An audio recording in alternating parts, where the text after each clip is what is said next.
Faris, let me thank you for joining us at the Berlin School during our residency here in New York City, November 2015. It's a pleasure to welcome you, and congratulations on your book, Paid Attention. I wanted to ask you a question which appears in the opening pages of your book. Okay, I should know this.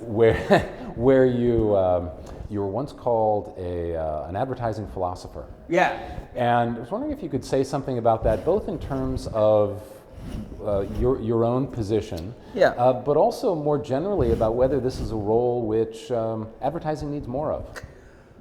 Definitely, everybody needs more of me, obviously. No, so I used the term because I wanted to call my book A Modern Philosophy of Advertising. And my publisher and everyone else said, no one buys philosophy books, Faris, everyone hates philosophy. And I said, oh, that sucks. But more specifically, this came about because years before I had been writing and I guess theorizing about how communications may or may not work in the digital world, or the world as it changes, thanks to stuff. And somebody in a long stream of very unpleasant comments, sort of accused me of being an ad philosopher specifically as an insult. And the insult I assumed was to be that my concerns were ethereal, like separate from practicalities. And that to me was very telling about how America thinks about itself and also how America... So it's not undocumented that there is a very strong body of anti-intellectualism in American thinking, right? Academia is very suspect in America in a way that it's not in Europe. Staying at school until 30 is very standard in Germany, less so in England because we're more. But anyway, so there's this feeling that philosophy is a faffy pointlessness, right? Whereas philosophy, from my understanding, was simply thinking about how things work in order to do them better. That's what I meant, It was like a way of living, a way of thinking, a set of principles that we have observed that seem to be indicative. So like a theory that underlies the endless praxis of advertising, which is just do stuff and see what happens. Make things, do stuff. I'm like, what stuff and why? Right. So that was fun. And it occurred to me that since the maybe 70s, there'd been a massive stall in genuine media thinking or communication theory. Reader response theory kind of had its moment. The isms happened, deconstructionism, feminism, colonialism. Those modes of understanding communication became politicized and overtook kind of communication theory. And we had like a generation of ad people just making ads on the assumption that people bought stuff because they saw them. And I'm like, is that true? Can you prove it? Turns out the answer is no. And in that blurriness, it feels you need philosophy or something very like it, which says, we could call it strategy sometimes, which goes, based on these things we've observed, we think these things might be useful or might happen better or be more efficient or more effective. Not just this is cool, which is facile and childish. I mean, I couldn't agree with you more, and I think that speaking generally almost for any historical moment, having that philosophy or that willingness to take on deeper or bigger questions around business would make good sense, particularly now. Yeah. And in fact, part of what you take on is, I think, an observation, a reality that many observe superficially but then don't probe, and that is a kind of collapse or a vanishing distinction between content and media and advertising. Yeah. Could you say more about that? Yes, I will try to. Today, I tweeted, I retweeted someone's article. He was the CEO or whatever of some agency, and he said the headline or the subhead was, "I really hate the word content." And my Twittercism, if that's was, now is the winter of our much discontent, or discontent. Because, advertising is, a thing, right? And content is a thing, right? Yeah. And we know they're different things because they have different words that we use for them. Right. So they must be different-ish. And then when content becomes a thing in industry, people go, we can make content, it's the same as advertising. I'm like, well, if it's the same as advertising, why don't we just call it that? There must be a reason. Let's think about the reason, And conversely, because it works both ways, but you could sort of argue that nobody wants to watch advertising, right? In the historical model of how we do what we do, people choose electively to consume certain kinds of content. The term obviously means not what it used to mean, because it used to mean the thing you put inside stuff, right? The content of a thing. The content of a medium is the content. That's why it's called content, right? The TV channel contains stuff, and we put things in it. And then in between those content pieces, we put advertising, and they're different. And then it all got blurry, right? And so everyone makes content or advertising. But so it's challenging because just making more stuff, I used to think was quite a good idea 5, 6 years ago, because there was clearly a lot more bandwidth available in media. So making more stuff to take advantage of that bandwidth made sense. And then everyone thought, okay, great, and they start churning out stuff. And I'm like, wait a second, now we've got loads of something. We've got loads of stuff, and nobody wants to watch it, so maybe it's not content. I don't know. So, and I do think there is an issue here, which is not about marking or about honesty, it's about literacy. Media literacy is an important skill or set of skills that we're not giving people. If you spend, which according to Nielsen, whoever you want to believe, we spend most of our waking life immersed in media. We spend more time consuming media than we do sleeping. If that's true, then media is an environment we need tools to navigate more effectively, right? Like, are they lying or not? How can you tell? They look like they're lying. Particularly as they change so rapidly. Yes, exactly. Yeah. And people are being born into this environment where the church and state delineations no longer really make sense to even like TV companies. You know, they're like, well, we get a bit of it.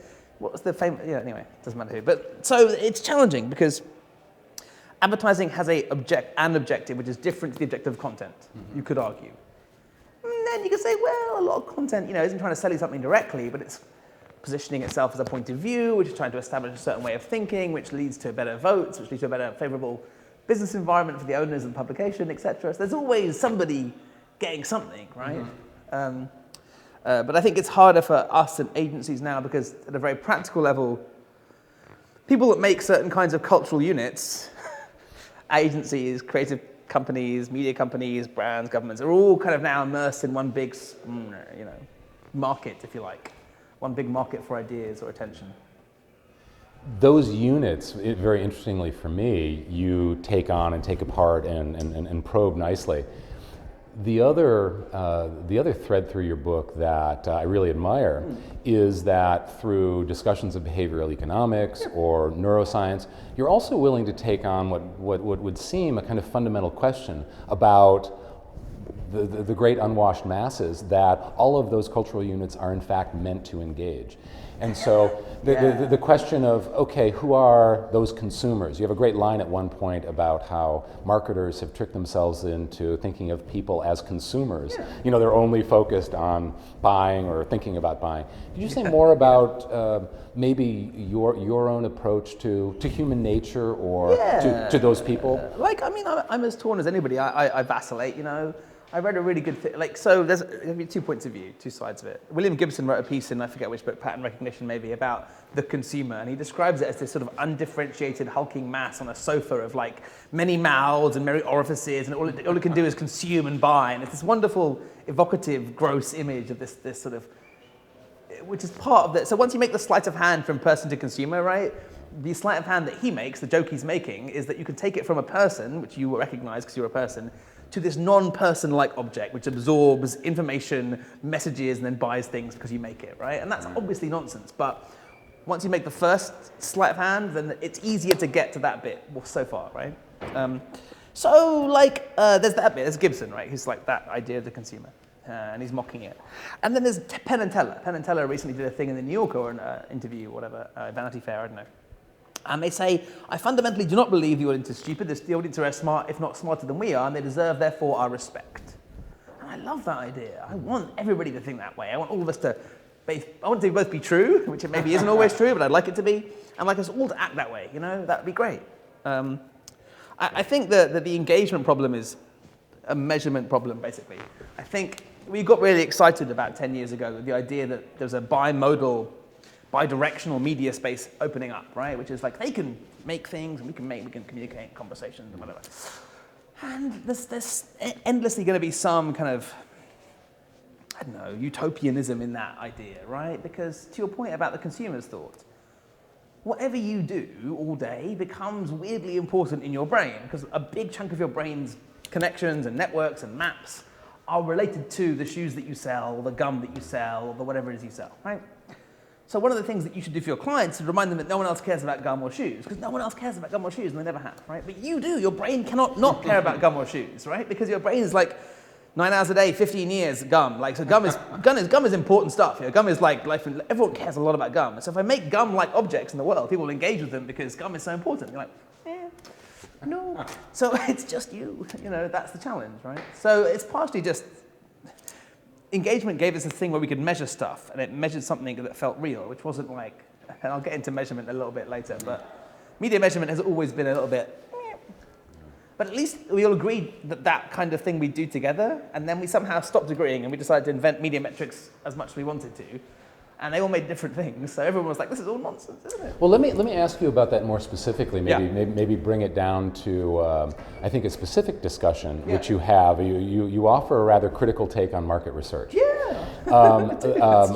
Which I enjoyed a lot. And then at the very end of the book, you come around and say that interesting and useful research is still needed. Could you just say a bit more about those two? So the chapter is called All Market Research is Wrong. Yeah. It's designed to be slightly provocative, advertising and that, isn't it? Build it into the products. So my thought was, there was an insight a long time ago that human beings are complicated and interesting.